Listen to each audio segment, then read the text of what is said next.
Assalamu alaikum wa alaikum assalam wa rahmatullahi wa barakatuh. My name is Noman Ahmed and I am from Kolkata and I am a student. How can we control our own nafs, as it is the most dangerous enemy to us after the shaitan? Another similar question. Assalamu alaikum wa alaikum assalam wa rahmatullahi wa barakatuh. My name is Muhammad Ali and I live in Lahore, Pakistan. My question is, how can I control my nafs?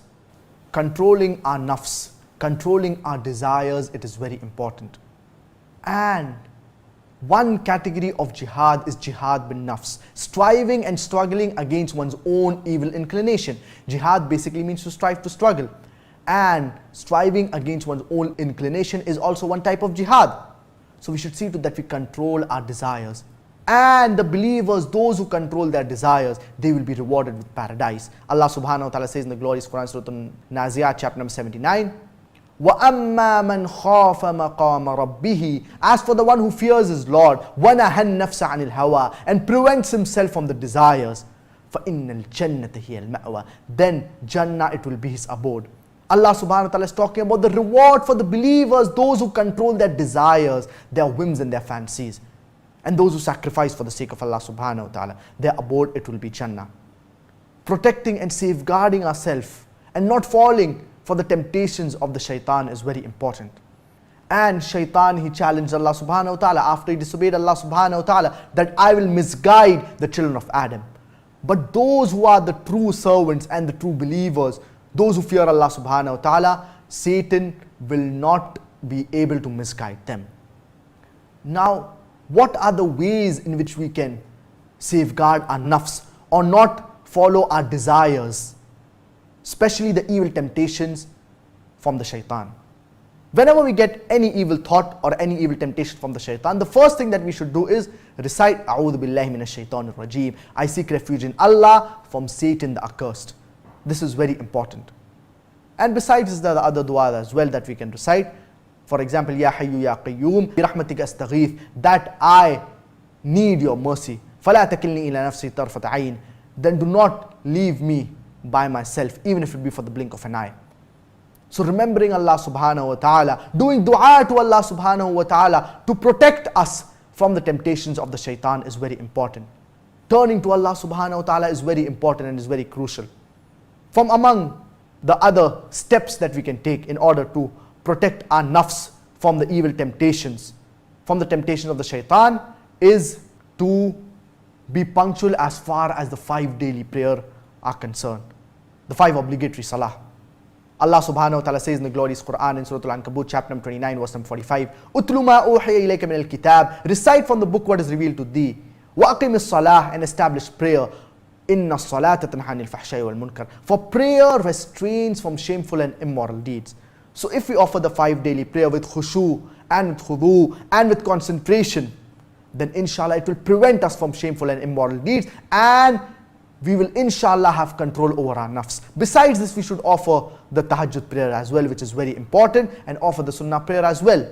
And we should also recite the glorious Quran on a regular basis with understanding. If we know Arabic, it is the best. If not, then we should read the translation of the glorious Quran. Contemplate upon the meaning of the glorious Quran.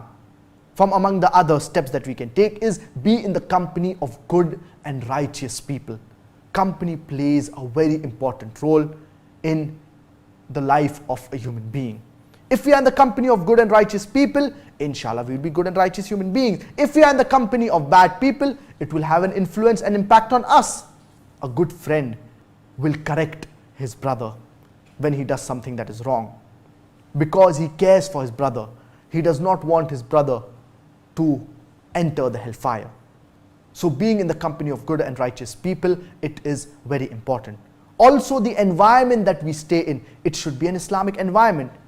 We should see to it that we try our level best to stay in an Islamic environment. And unfortunately, we see many non-Muslims, they travel to Western countries to study or for green pastures or for a better living, whether it be to UK, USA, the European countries. This should totally be avoided. There is so much fitna and so many wrong things that are easily available in these Western countries.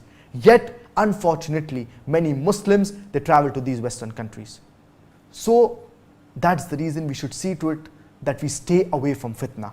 And unfortunately, certain Muslims, they are confident, they are overconfident, and they think that their iman is very strong, they have control over their nafs, and they travel to these countries, not realizing that they're going to a place where there's fitna. First they go to a place where there's fitna, and then they complain, and then they say that they cannot have control over their nafs. We see many Muslims who have gone to these non-Muslim countries, to these Western countries, they have gone far away from the deen. Many of the sisters who have gone there, they have compromised on their hijab. Many of the people who go there, the brothers, they want to change their gender. Many people have gone to the extent, many Muslim, they have gone to the extent that after going to these Western countries, they have left Islam and they have become atheists. So the risk is very high. So why would a Muslim want to take such a risk? So the environment that we stay in also plays a very important role as far as controlling our desires, as far as controlling our nafs, as far as staying away from the temptations of the shaitan is concerned. We pray to Allah subhanahu wa ta'ala that may He always keep us on the Sirat al-Mustaqim, on the straight path, and may we always be in the company of good and righteous people, those believers who always show us the right way. And if we do something that is wrong, these are the believers who will tell us what we have done is wrong and they will correct us.